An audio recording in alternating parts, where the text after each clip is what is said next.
if a toad or a serpent was put in my food or in my bed. By John Newton, Indwelling Sin and the Believer. The evil which I would not do, that I do. Romans 7:19. Permit me to tell you a little part, for some things cannot be told, not of what I have read, but of what I have felt, in illustration of the above passage. I would not be the sport and prey of wild, vain, foolish, and vile imaginations, but this evil is present with me. My heart is like an open highway, like a city without walls or gates. Nothing is so false, so frivolous, so absurd, so impossible, or so horrid, but it can obtain access, and that at any time or in any place.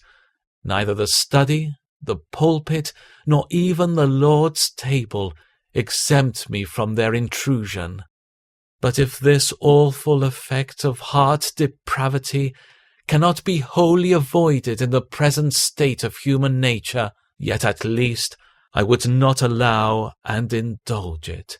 Yet this I find I do. In defiance of my best judgment and best wishes, I find something within me which cherishes and cleaves to those evils from which I ought to be horrified by and flee from, as I would if a toad or a serpent was put in my food or in my bed.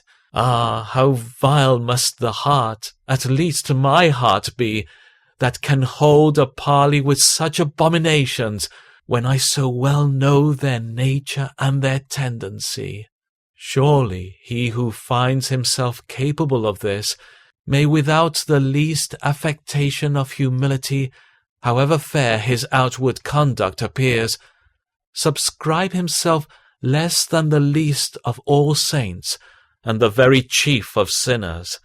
But the Lord knows how this dead fly taints and spoils my best services, and makes them no better than splendid sins.